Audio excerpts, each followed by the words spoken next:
Hello and welcome to the Hagir Show on the Hagir Network.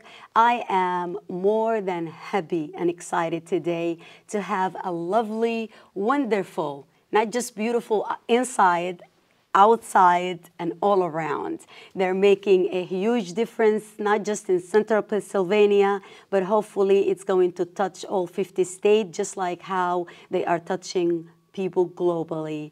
I want you ladies to introduce yourself to our guest. Tell them who you are and why are we here. Starting with you. Yes. My name is Tahaya Altrini, and I am the Vice President of Llah Charity. My name is Rawasi Ahmed Mohammed, and I'm the Chief Finance of Llah Charity. Hello everyone, my name is Haneen Mohammed and I am the Secretary of Llah Charity. Hi everyone, I am Hala Mohammed and I'm the Social Media Coordinator of Llah Charity.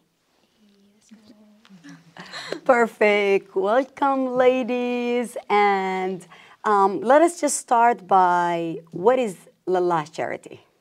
Llah Charity is a nonprofit organization that works nationally and internationally to support people with essential resources. So our mission covers things like shelter, food, water, and that extend to education, medication, and mental health as well.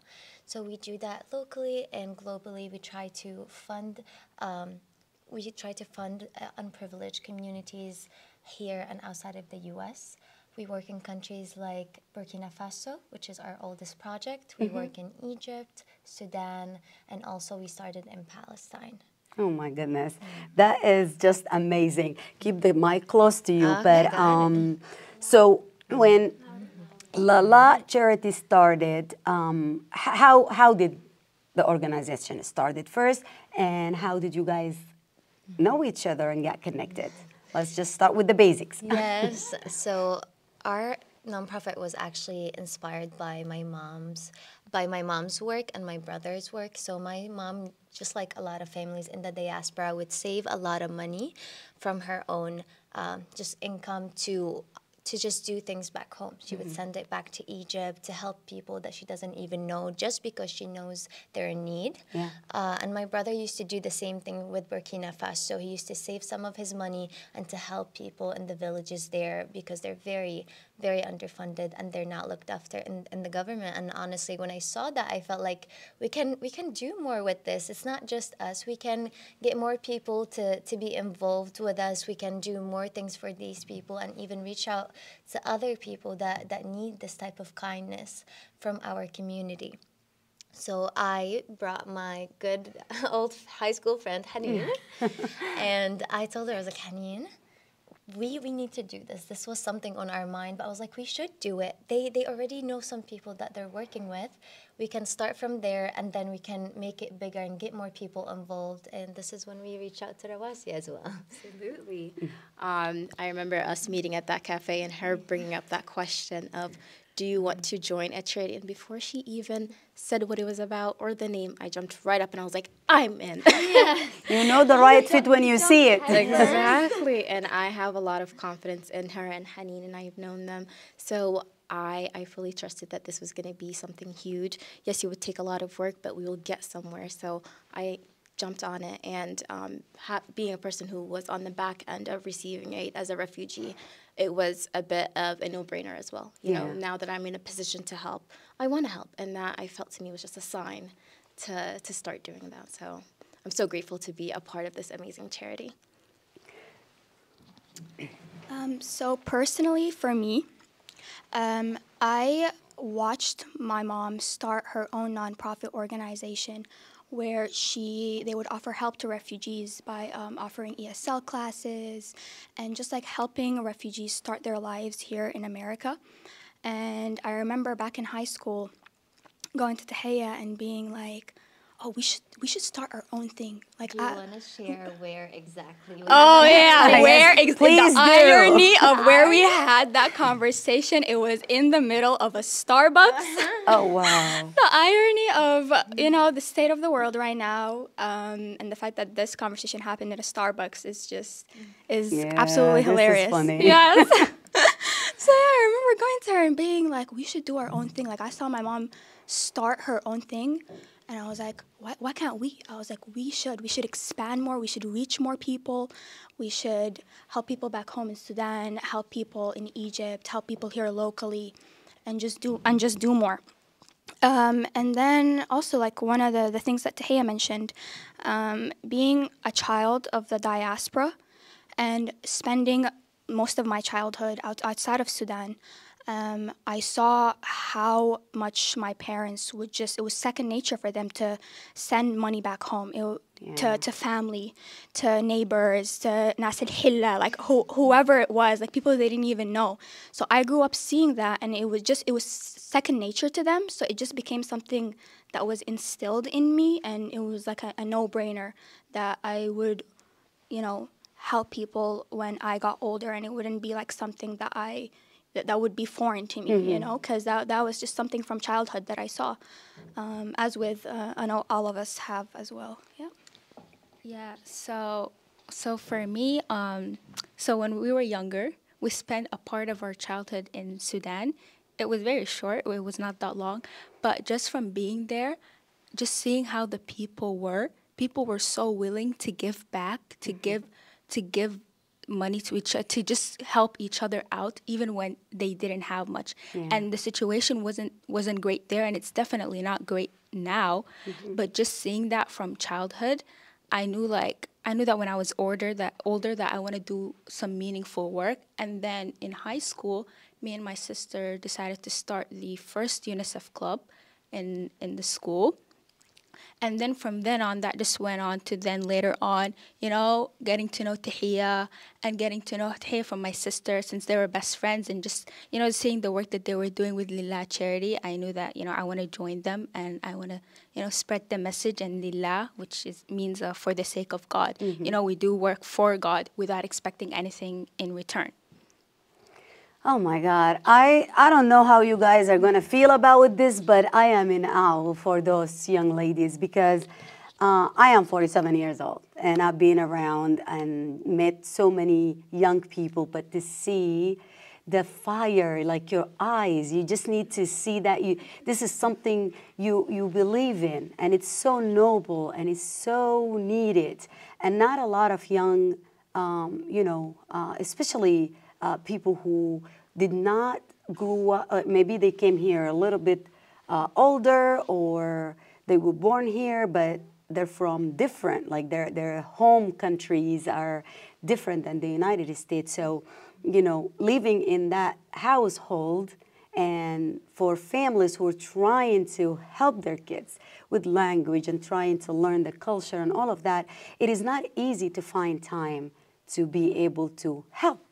So thriving and surviving is like something that mostly you see among immigrants, and you see a lot of people are like overachiever, but you guys, like at a young age, you just like I don't have words to say, but I am honored and proud of everything that you do, and I hope everyone listening to us now reach out to the Llah Charity. Like you said, this is just yes, because this is first of all, we want to support the young people. We want to support you when you're doing something that is not just for you, like selfless act, and you want to help, and you want to help people who really truly need that help. So how are you doing that? How are you helping? Start with you. Absolutely. So we are helping we do fundraisers around central Pennsylvania, where we sell our merch and we sell other handmade crafts. And with the money that we receive and the donations that we receive, we have on-ground volunteers, for example, in Sudan and in Palestine and in Burkina Faso. And we are in contact with them, and we provide them, we wire them the money, and then they provide the aid for the individuals that are there that need it. Amazing, amazing. And knowing that people here will spend, like everyone listening to me right now, remember on our saving tips, we said stop buying coffee, and I'm not naming any chain right now, but I'll name Starbucks one of them. But that's for another reason. Starbucks. We already named dropped that. For the saving, no, we named that. But the saving tip was just to basically, stop buying a coffee for like $5, $10. Save that $5 or $10 a day, calculate that, and submit it somewhere where they can use it for something to help people. Because there is a huge difference between want and needs. Do you want to say something about that, Haneen? Yeah, for sure. We're always, even if, one thing that I want to emphasize is that, yes, it's important. Monetary donations are very important, and it is good to save your money and, set it aside to help people, to donate to local organizations, to international organizations, to us. Whatever it is. Even if you're sending money back home to your families, that's also a form of donation, honestly, in my eyes. So it's monetary donations are important, but it's also important to donate your time, to donate effort, so like looking into things, educating yourself, learning, volunteering. We're always looking for new volunteers, for new people to join us, because this stuff takes work. It doesn't happen overnight. It's not just the money that's important, it's the effort. It's people working as a team to ensure that things are happening, honestly, because if you're not keeping up to date with everything, especially like in areas like Sudan or Palestine, like checking up on our volunteers first and foremost, making sure they're okay, they're doing fine and they're alive first and foremost, that's a big thing. So monetary donations are important, but also make sure that you set aside time to donate your time and your effort. That was the point I was trying to get across. Perfect. Well, with the the donation, the work you do, all the work that you've been doing, you're doing it while attending school, while going to college. So you got no excuse. If they are as young as they are, their grades, I'm sure, good, and we're gonna talk about that. But on top of that, they find the time. It's all about priorities. A lot of people will prioritize, and I'm not telling everyone to not worry about their mental health or not worry about taking a break, but your life in this world needs to have a meaning. When you leave, you want to leave an impact, and you guys are definitely doing that. So how can anyone listening to you right now reach out? What is your most urgent need, and what is like the ongoing need that you have? You want to take that, Tahia? Absolutely. So if we're talking about priorities, as you said, it's about priorities. Every member we have, they're either working a full-time or they're studying full-time. We have one amazing member, Zina. Shout out to Zina. She is a full-time student, engineering student, so nothing easy.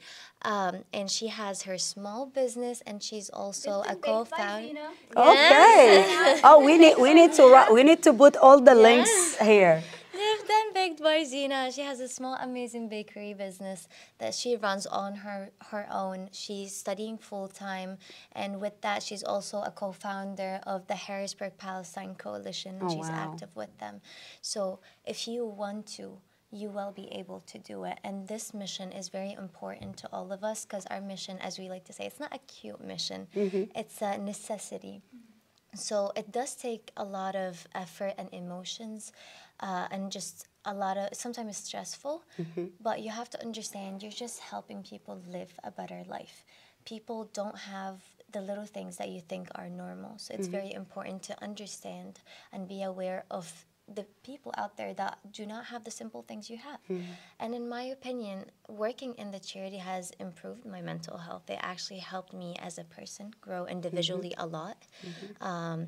honestly, working with these people is very humbling, but also connecting with other members of the community has opened a lot of new doors for us. We got to know some amazing people like yourself that we would have never met if it wasn't for the charity. So honestly, I don't see it as a distraction. It was never a distraction for any of us. If anything, it kind of helped us invest in ourselves more, be more humble, be in new scenarios and situations that we would never be in, that would make us feel uncomfortable and help us grow. So We're that definitely stepping out of our comfort zones. And that's, We're feel stepping free to jump we're in. stepping out of our comfort zones and just trying to, it's difficult, like you said, being young and doing this. It's difficult to be taken seriously. I will say that. Unfortunately. Yep, You guys, we're about to change that. Yes. So having someone like Hagir who is so willing to push, for us and to give back to us and to just support us. Honestly, just the support itself is so heart-filling for us because, we haven't seen it from a lot of people, Like, they see what we do and they're like, oh, you're just a bunch of kids. Like, why would we take you seriously? But then meeting you and you're just like, all for it. You're like, yes, like, what can I do? You so graciously spoke at our first big event for Sudan, our Keep Eyes on Sudan event. And so with that event, the main goal was to educate the local community here in Harrisburg about what's happening in Sudan. Because one thing that we noticed was when we were going around collecting donations, a lot of people didn't know what was happening. A lot of people were questioning, like, why did this start? What are the causes of it? I don't know much about it. I don't see a lot on social media. I'm like, how do you not see a lot? You're just not on the right places. You're not looking. Yes, exactly. Humanitarian crisis. I mean, it really takes a lot for you to not notice it. Exactly. And so, that was just the main goal of that event, to educate the community.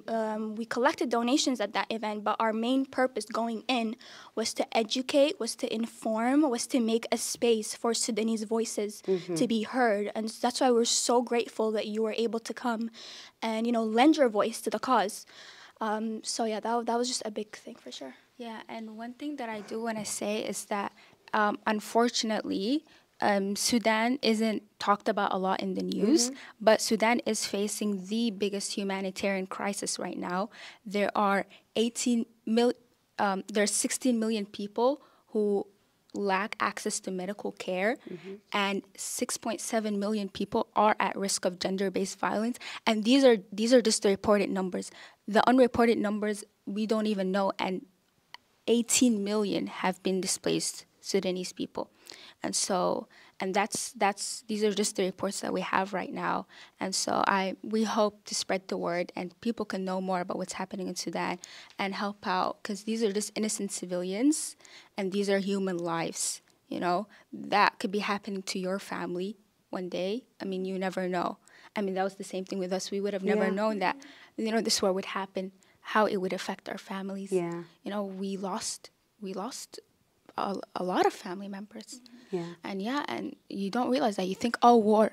Oh, that's just something it's just happening in Africa. Oh, that's just how Africa is. Oh, it's just war. But no, it's not normal. It's not normal. And that's the one thing that we want to emphasize. Yeah. Because the mentality is, if it's not affecting me directly, and we all probably heard, injustice anywhere is a threat to justice everywhere. People hear this and sometimes repeat it without even understanding what that means. So you just mentioned that, you both mentioned, Sudan is one of the worst humanitarian crises in history and today. But it's still not, it's not spoken about a lot, despite the effort. A lot of people don't know. Like Hada said, more than 8 million people have been displaced, and more than 18 million people are facing catastrophic levels of hunger. It's pure, famine. So this is why what we do is so. This is why when we don't have time, when we're stressed, we're like, we have people to feed. This is not about us. Yeah. We have to make the time. We have to make the effort. So it's statistics like these that put it into perspective. Like, oh, this is much bigger than me. this is much bigger than what I have going on in my life. Yeah. Like, Yeah. I have to put my foot forward. And this is something that at the beginning we struggled with, because we didn't have as many connections. We didn't know as many people. We didn't know where to go to collect donations. You know, we're starting from scratch. This is all a learning process. And we would have to cover some of those funds to the people. Our families would have to cover some of those funds that we were sending to the people in Burkina Faso, especially because that was our first project. We would have to take that money out of our paychecks, out of our parents' paychecks, out of our family friends' paychecks. And that's just what we had to do until we were able to branch out into the community and do more and collect more from outside sources. So, yeah. For Facebook, everybody talks very loud. Gotcha. They said they can't hear. Okay, thank you. speak. Yep. So sorry, I have a really low voice. Sorry, Facebook. We are going to be loud so you can hear us. If hold it close and speak loud, and if there is any questions, Hold it like that. just loud.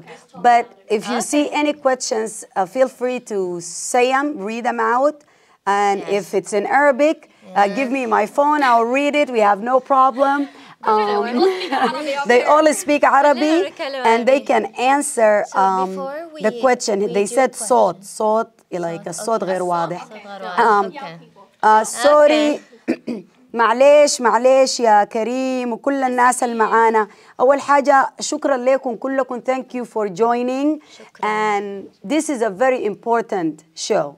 ده الشو ده كل الشو is important, but this is the one, if I have to choose, the one closest to my heart, I can tell you right now. لو ما سامعين ورونا حخليهم يتكلموا عربي وإنجليزي. صدقيني أنا الوحيدة اللي أكون مبسوطة جدا. قالوا في ناس هتزعل خالص. لا اتكلمي بالمصري، اتكلمي عربي طوالي. حلو المصري حلو. تمام. الصوت ضعيف، الصوت لسه ضعيف. The mic had nothing to do with the Facebook. You forgot. Then pull the thing close. Okay. Oh. Yes. We're gonna be loud. We're gonna be very loud. I'm always loud. Is this good? ديل شابات لطيفات رقيقات، حلقومهم ما كبير زيي الشعب السوداني. اسمعوا بالراحة، ركزوا بتسمعوهم. المنظمة الخيرية بتاعتهم اسمها لله Charity. Llah Charity. هم بيعملوا في مجهود. ديل شابات بيقروا، أهلهم ساعدوهم، سبورتهم، دعموهم وشافوا الحاجة في بيتهم. عشان كده نحن بنتكلم عن أهمية إنكم تربوا أطفالكم، إنه ما يكونوا بيفكروا في روحهم بس. Not to only think about themselves, but to think about their action and how it affect others. So الشابات الجميلات ديلا حنعمل لكم فيديو تاني حيوروكم المنظمة بتاعتهم شغالة بتعمل في شنو، لكن هم لازم ندعمهم لأنهم بيعملوا وبياخدوا من زمنهم ومن قروشهم عشان ما يساعدوا الناس اللي في السودان وفي مصر وفي فلسطين وفي بوركينا فاسو وأي جهة هم عندهم ممبر في البلد أو بأي دولة محتاجة دعم. فحخليهم يتكلموا، حنحاول نبقى أصواتنا عالية عشانكم. حاجة واحدة محتاجين نتكلم فيها. I want to quickly go back to Hala's point and Hanin's point. The idea of why Sudan is not being talked about, because this needs to be addressed. It's not because it's out there in the news. It's not because people don't see what's happening in Sudan. What's happening in Sudan is very clear. It's very straightforward. It's not something that could be debated about. A lot of people are not choosing to learn about what's happening in Sudan. And that takes us back to why is it not happening? هو عشان احنا أفارقة. عشان احنا أفارقة, they expect, because we're African, we are made for this. Other first world countries think Africa, we are a poor continent, we have always been dealing with violence, we have always been dealing with poverty, even though our resources are what built these first world countries. Exactly. Even though we never had that violence until someone came in with a gun and taught us how to fight each other.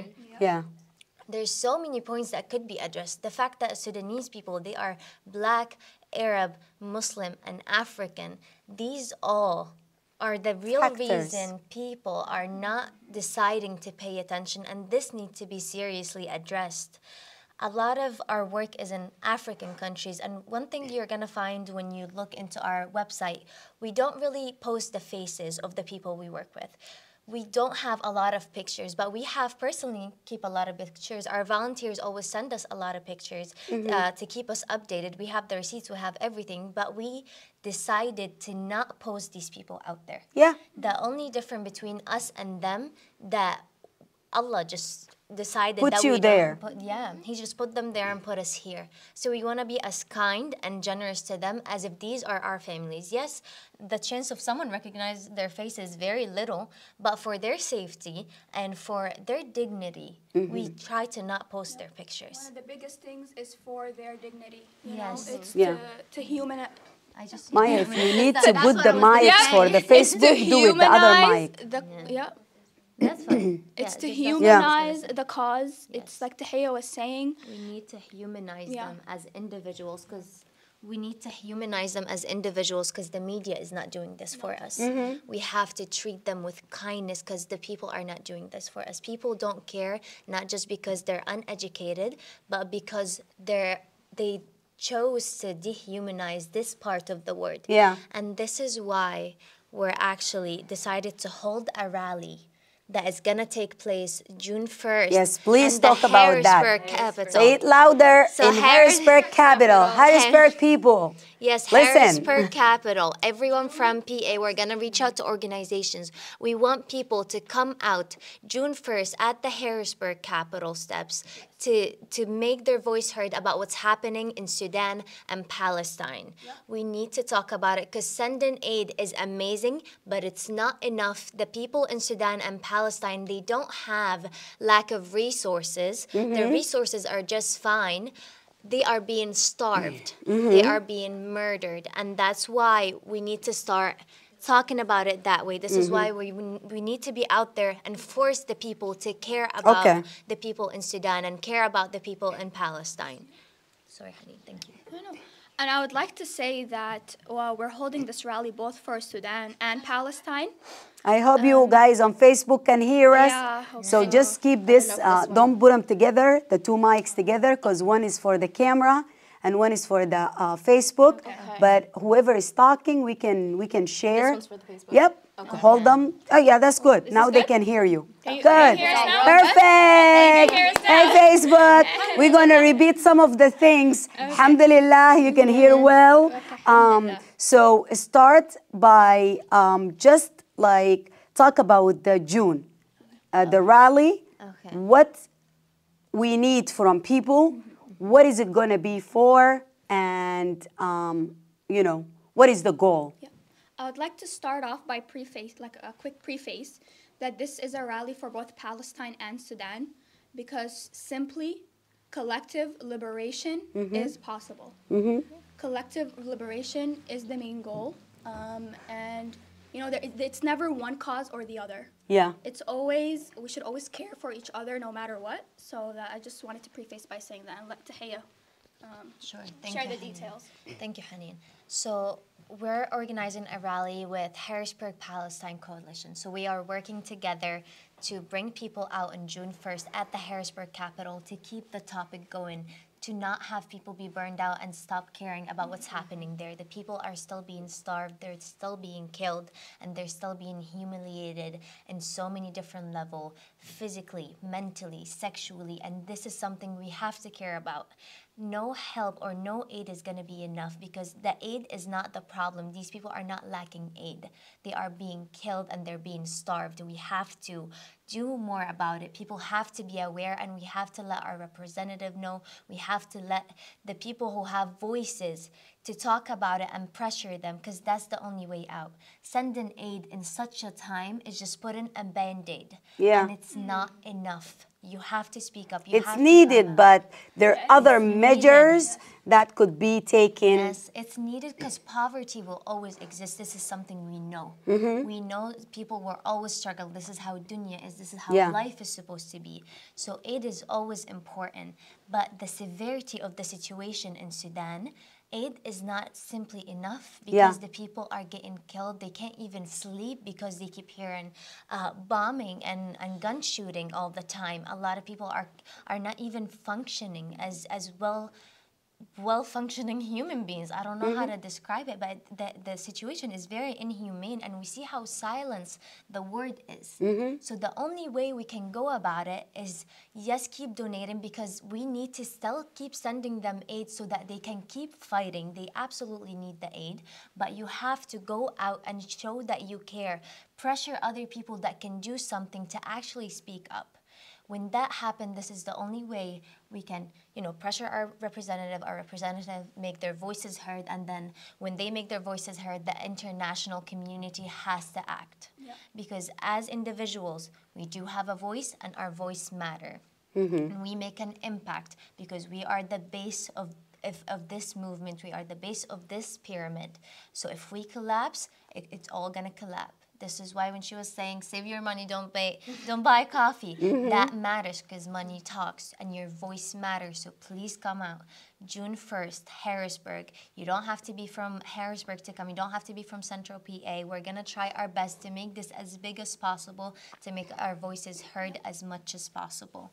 This kind of reminds me, I just want to build on absolutely. that. It kind of reminds me of the analogy, like give a man a fish, you feed him for a day, teach him how to fish, and he's good forever. So it's kind of that same thing. Providing aid is great, but it's putting a Band-Aid on a bullet wound. And what we need to do is really learn the cause, understand why it's happening, pressure our representatives to make a change on a legal level, because they can, and our voices do matter. So definitely on June 1st in Harrisburg at the Capitol, we will see you there, hopefully. And I wanted to mention that an important chant from the 2019 revolution in Sudan that was said by the symbol of our revolution, by the Kandaka, the Sudanese woman draped in the white tobe, that kind of made headlines and was kind of making headways. You all know this. الطلقة ما بتقتل سكات الناس. Not just a bullet will kill people, silence does as well. It's important to make your voices heard. It's important to speak up. It's important to keep talking about Sudan, to, like I said, amplify Sudanese voices, make your voice heard. So yes, make it out to the rally on June 1st so you can hear from incredible Sudanese voices, and you can hear from Palestinian voices. You can make your voice heard. You can hold great conversation with the people attending. We're collaborating with an incredible organization, the Harrisburg Palestine Coalition.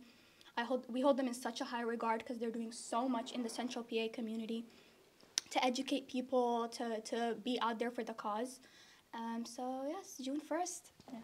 And you can follow us at Llah Charity on Instagram, so you can stay up to date with the events and the upcoming June 1st event. And there will also be other events coming up soon. So yeah. Any other social media that people need to follow? Yes. I know you have a Facebook, and we're going to share all that in like this video, but share all your handles. Spell it out. Yeah. So at Llah Charity, LLAH Charity, and Facebook is at Llah Charity. Yep, LLAHCHARITY. I don't know why I spelled charity for you, but there you go. Yes. And our website is also llacharity.org. So check out our website. We're very active on Instagram, and as well as Facebook and our website as well. So check that out. If you want to reach out to us to volunteer and be a part of our work, you can absolutely reach out to us on any of our social media. Fill out our form, and we will contact you. We accept national and international members. So there's a lot of work to do. So even if you're international and you want to be a part of our team, you just let us know, and we're going to get you to work, We're going to get you to work. Like I Perfect. said earlier, it's not just monetary donations that matter. Donate your time, donate your effort. Because I know, like, as a student, at the beginning, I wasn't able to contribute monetarily, being a full-time student. So I was like, I'm gonna donate all my time. Yeah. Which I was like, that's what I'm gonna do. So I understand, like, being a student or anything like that, and you're not able to donate monetarily. You can always donate your time, and we're always looking for volunteers. We're always looking for new members, and you're more than welcome to join the team. Our team is, a lot of us are young, a lot of us are Yes. youth, so don't be Yes. intimidated. We're all Yeah, We're don't all be young. intimidated if you're young and you want to join. You are more than welcome to. Yes. You guys are the reason for the change. Like, we work hard so we can see someone like you. And this is like really making my heart sing. I wish and I hope anyone that is listening to us, if you are an individual and you want to join, volunteer, donate, partner, sponsor, all of that. If you're an organization and you wanted to be part of their cause, also reach out to all their social media, their website. We're going to post how you can contact them. Please contact them only if you want to help, not other reasons. Yeah, just putting this out there. But for you ladies and for all the young, women and men out there who wanted to, like, they look at you and they're inspired. And I'm sure anyone will see you, hear you, will be inspired, truly. What would be your advice? Now we're talking about, you guys and learning. We do something called Bridging the Gap, which is basically trying to get into young people's minds and connect them to their parents. If there is a disconnect, which clearly there is none here. And this should be an example for all the moms and dads out there to have a healthy relationship with their kids, support their dreams, be there for them, raise them right so they can be a change for our community and for the future. So if you have something that you want to share about your upbringing, how your parent play a role, a positive role or a negative role, and what advice would you give to any parent out there how they can raise someone wonderful like you? And also, I know it's a lot, but also for the young ones, how they can reach to their parent if there is a disconnect. So start with you. Okay. Or we I start. don't know which one. Yeah, no. doesn't matter. We'll start with Hala because she never started first. Oh, yeah. We gotta be fair. She's sitting all the way at the end. It's because she's young. We take advantage. I know. Yeah, she's the youngest one here. Don't underestimate the young ones. Yeah, so just to share, so I know it can be a bit difficult to, come up to your parents and, speak about certain issues. Like, especially sometimes maybe in immigrant households, you come to this country and it's like, do your work, go to school, get good grades, and then you get a good job. And it's much more complicated than that. Yeah. And it can be difficult for a lot of kids to speak to their parents about their emotions, about what they're dealing with. I mean, now we see a rise in speaking out about mental health issues, but we know that in our parents' generation, that was it wasn't really people didn't really speak about that. It wasn't taken as serious. But us, the new generation, we're making that difference. We got to speak to the older generation. We can't just think, oh, they don't understand it. Because our parents' generation also dealt with that. They talked about how their parents don't understand what they're feeling. Exactly. It's a ripple effect. Yeah, it's a ripple effect. Yes. So I think having conversations and communicating is really important. Yeah. Hannah made really great points, and to answer one of your questions and speak a bit about our upbringing. We spent a part of our childhood in Sudan, and that was a huge learning experience, being there, playing في الشارع, like running around like crazy kids. So that was a huge part of our childhood and a huge part of our upbringing and learning about how important community and family is. But the biggest one really is community. It was honestly a culture shock coming to America and learning that, there's a disconnect here of sorts, So our mom brought us here, single mom, made it out here and raised us too. And, being an immigrant single mom, single parent, was not easy. And yeah, so there was times where I she would always be like willing to have open conversations with us about what we're dealing with, about what's going on. But it's difficult because we saw how much she was working and how much she was trying to, provide, and she was doing so much and being in a new country and English not being her first language, and then going to college and getting her master's degree and figuring out the educational system in America. Yeah. Like, that's a whole other beast. Yeah.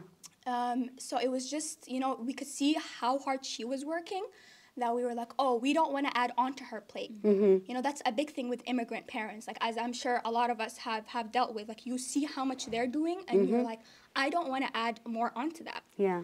But it is still important to be open with your kids. I feel like it's important for it to come from the parents as well, to be like, I know you might feel guilty, or you might feel like, especially for parents here in America, to be like, I know that you might not want to add more onto my plate, and you might feel guilty about, speaking about what you're going through, but it's still important. I care about you. Like, I love you. I came here to start a new life for you, As kids, you know that, but it's still, like, difficult when it's not expressed to you. So it is important to do that. It's also important to just be open, honestly, with your friends, with your people. Have, like, a community. I know sometimes it's difficult, but, yeah, that's why joining clubs, organizations, like, honestly, like, I met incredible, amazing ladies through this nonprofit organization, and we're constantly sitting and, like, and talking about, oh, this is difficult, we're going through this, and yada, yada, yada, and having a community is honestly such a blessing, and that was something that was missing when we came to America, like, in Sudan, it's like you go next door and you have people. You go outside and there's people. Nasir Hilla, like, they're there for you through thick and thin. Yeah. You never have to doubt it. So, yeah, that is a big thing. And before we move to the next, for you ladies, I just want to point out, a shout out to all single parents, single moms, single dads. It is not easy. I've been a single mom, raised two beautiful girls, just like you two, and I'm sure your mom is extremely proud. And the fact that, a lot of people don't know what to do. We get the question of,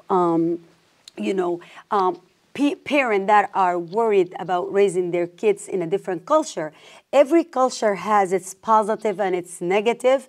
You just gotta know which will work with you, with your value, with your the way you were raised, and choose that. And anything negative, drop it. But you cannot say just no and move on. You can't do this just because I said so, because I'm your mom. No, this doesn't work, guys. If it worked for you and for me, it's not going to work for this generation. Not because they're not raised well, but because they're logical. You guys give an explanation. And I had to raise myself with my daughters because, we make mistakes. Parents do make mistakes, but you gotta listen when your child is telling you this is not the way. Find a form of like communication and connection to do with them. So I am like so proud of you and your mom. And now, Rawasi. I want to be more mother praising. That's what I was gonna say. I feel like there's a common theme of mothers being the backbone of the families and just really providing that essential women power. Yes. Power. I mean, and this is kind of pretty much a woman. To our dads. We love that. Yes. Yeah, but it's there is you have to like be there. It's like the especially Sudanese women and Sudanese moms. I'm not putting any other moms down, but I'm Sudanese, so every Sudanese woman is like an Energizer bunny battery operated person. They like keep running the whole day. She is the glue to the family. Yeah. She's the glue to the family. Exactly. Like amazing mothers is what is it's necessary, you know, to build a healthy family, I feel. I think especially with daughters as well. Like us all being girls is definitely like the theme. Because you look up to your mom. You look up to your mom, you know, and that's important. And that's kind of was similar to me. I was a refugee. I started off being in Iraq, and during the Iraq War in 2003, my parents chose to relocate, and we weren't able to. So we were in the borders of Iraq, and we were there for about 4 years. And it was really quite a difficult time as a child, being a refugee, not knowing like if you'll be safe or when your next meal will come. It was a very scary time for us, but I would have to, you know, just give, again, a shout out to my mom and also my dad when he was alive at the time. He really, he really worked very hard to keep us safe and to make us feel okay, even though the situation did not look like it was going to get any better. But God willing, it did. It did, and we were able to make it out and come here. And then he was diagnosed with cancer and passed away. And then my mom, as a widow, had to take care of all of us, 6 of us. But she made it happen. All of her kids, 5 of her kids, or 4 of them are in college. My sisters and I, we graduated, and now I went back again trying to do my master's. And it really just goes to show that the type of parent you are and making sure that you provide that safety for your child and just showing them that love regardless of the environment that they're in, making them seen and heard, you know, trying to understand them, talking to them on a personal level, like you said, you know, about their mental health and how they're feeling and who their friends are, because essentially, I would always like to say that you are who your friends are. Who you surround yourself with is who you end up to be. And I'm just so blessed to be surrounded by so many amazing, amazing ladies. That you are who your friends are, essentially, and making sure as a parent that you know who your child's friends are is very important. And my parents always made sure to ask about, like, who you're hanging out with today? What'd you learn in school? And I also, again, want to go back to kind of highlight as a parent how essential your role is. You are that first agent of socialization with your child.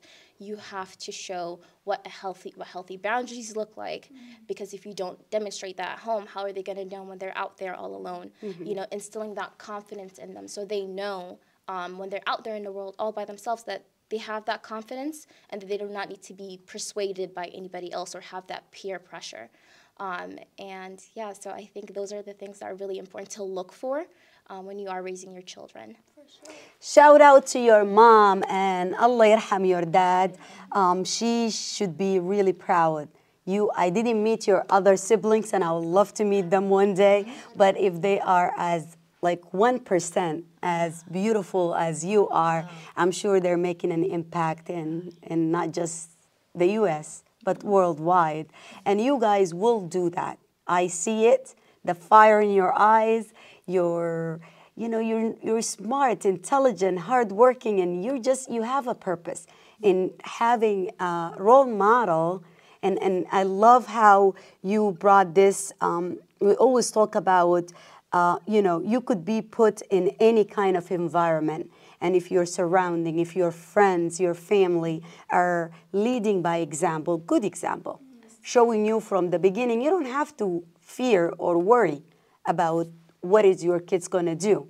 And truly, even if your circle, yesterday we had a video about, even if my circle is a dot, I'm good, as long as this dot is making a positive change. So isolate yourself, remove yourself from any negativity. That will be my advice for all of you.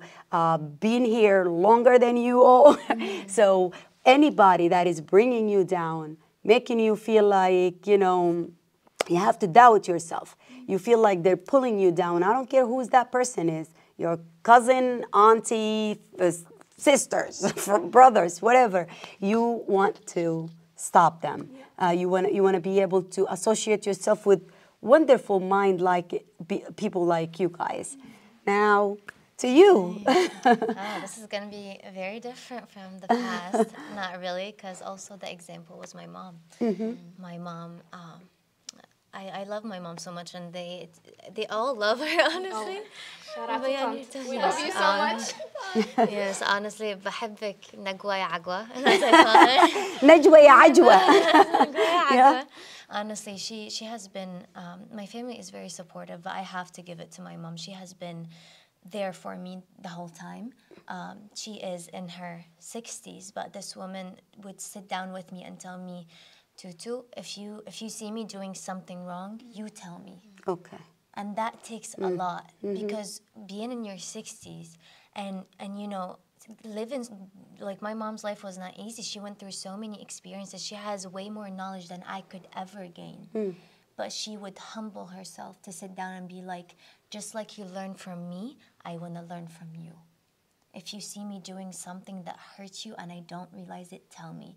If I do something that you think is not okay, teach me.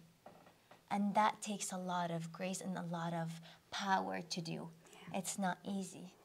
So having her around and seeing how much work she's doing, how I mentioned earlier, I was inspired by her. This whole charity was inspired by her, but my mom doesn't even work. She was saving her little income that she gets to help other people.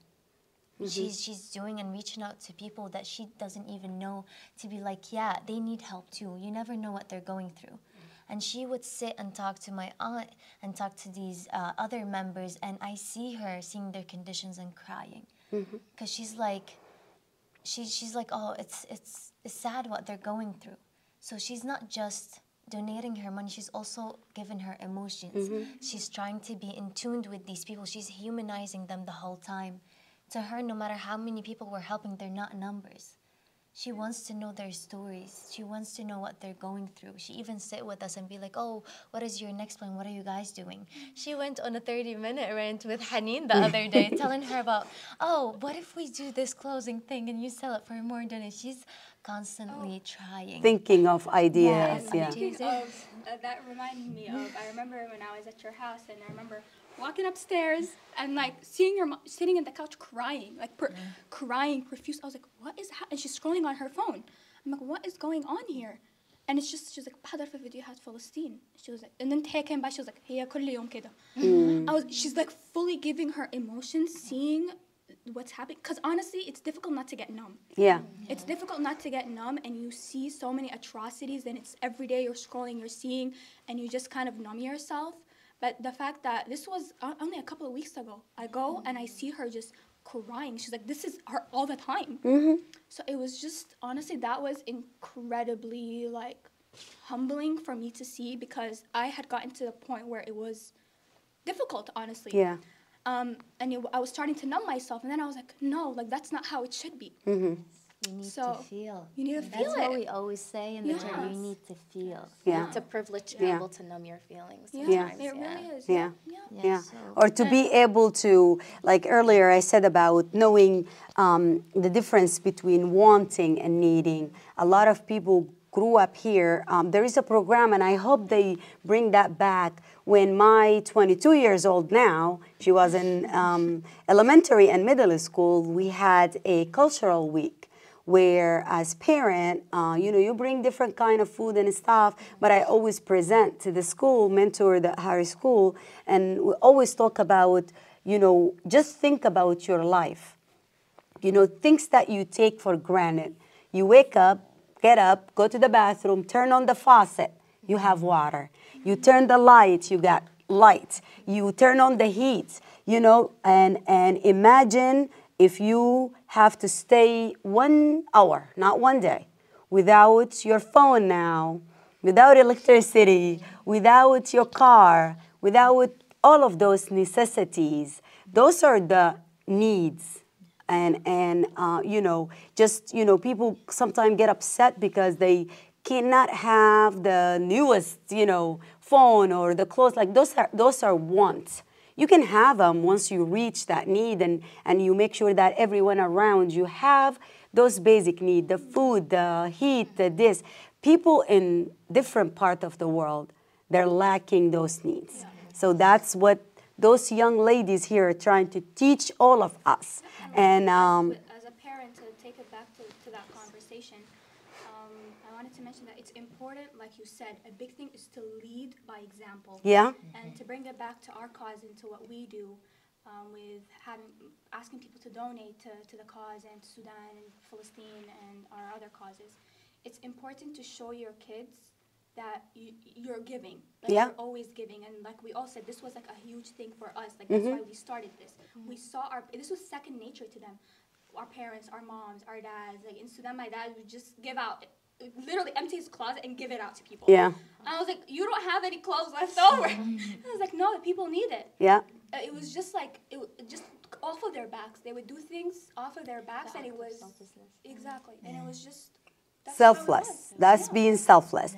This is not the end. I know Facebook, we're going to have to end this. We are going to have videos. We're going to finish with the young ladies, but this is going to be a collaboration, and I would like to extend an offer from the Hagir Network. We are at your dispense, like truly. Anything that we can do, anytime you need us, not just for, we will talk about other things, but if you have a cause, if you have something that you need, we can always talk about it, share a video, post it, do whatever. And I really hope anyone that is listening to us right now will do more than that. Before we end, I want you guys to give me give me your best 1 minute for all of them. So 4 minutes total of what is Llah Charity, why people should be involved, and a message for anyone out there, even if not just Llah Charity, even if you find how you're gonna, impact others, how you can, why should they care? So just give us a summarization on everything that we said and why should we care.